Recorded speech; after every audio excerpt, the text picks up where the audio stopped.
Time with Miss Isa. I'm so excited to be creating this video for all of you because I miss you greatly. I can't wait to see all of your faces soon. Just know that I'm thinking about you and that if you want to reach out, always feel free to do so. So for today, I'll be reading this book. It's called Little Leaders, Bold Women in Black History. I chose this book because I wanted to highlight women who have done important things for our community and the world around us. One of the things that I am really passionate about is women empowerment, so that every woman knows their worth and knows that they are very important in this world. So we're going to go ahead and start. Again, the book is called Little Leaders, Bold Women in Black History.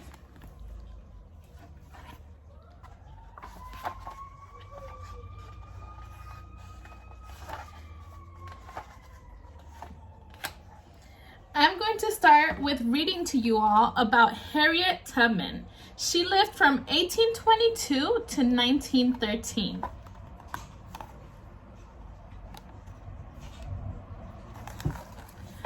Harriet Tubman was an abolitionist, nurse, scout, and a spy.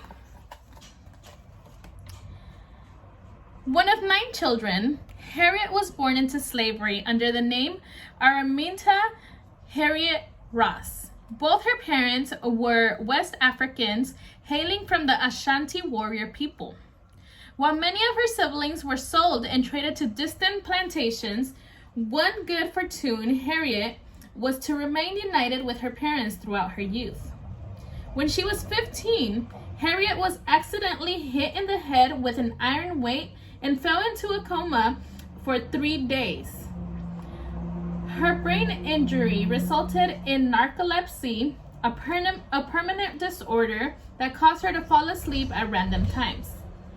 Fearing her slave owner would eventually discover her injury, she decided to run away to avoid the risk of being sold or traded. After escaping to freedom in 1849, Harriet could have stayed in the North. But now that she knew it was possible to escape, she wanted to return for her family and anyone else she could rescue. Over the course of 11 years, she returned to the South 13 times and led more than 70 men and women and children to freedom and safety via the secret system called the Underground Railroad. Known as a conductor, Harriet never lost a passenger on her journeys. Even though it was dangerous, Harriet continually put her life at risk to save others. It wasn't the last time. During the Civil War, Harriet served as an army nurse and went undercover as a spy for the North. Harriet was always looking to help other people. What very little she had, she gave away to others. She lived in poverty most of her life and donated her time, money, and property to people in need. In 2016, the U.S. Treasury announced a historic proposal to change the $20 bill. It would replace the longtime face of it, Andrew Jackson, with Harriet, making her the first woman on the front of any U.S. paper currency. Now we're going to talk about some of the important words that we heard. The first important word is abolitionist.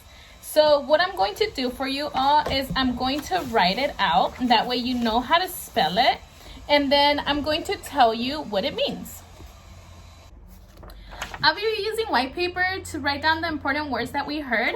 I will be spelling it out for you and letting you know what it means. So the first word that we'll be talking about is abolitionist. I'll be only using half for the first word just because I don't want to waste paper. That is spelled A. So that's a capital A because I'm writing the word by itself. A, B, O, L, I, T, I, O, N, I, S, T. So abolition, which is the word in abolitionist, is the act of wanting to get rid of something.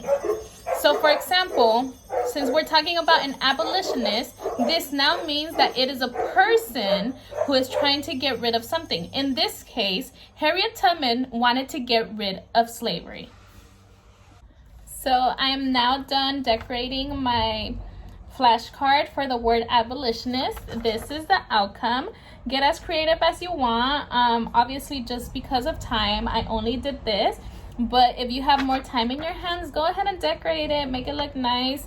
And then what I'll be doing now is using the back, and I'll be writing the other word that I heard might be difficult for some of you.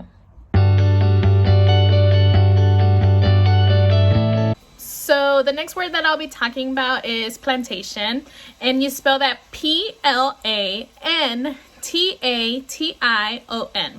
Plantation was basically a place where slave owners grew crops and just a variety of different things such as cotton, tobacco, different things that slaves used to, basically take care of and crop and basically work for free for a lot of the slave owners. So in this context, that's what plantation means.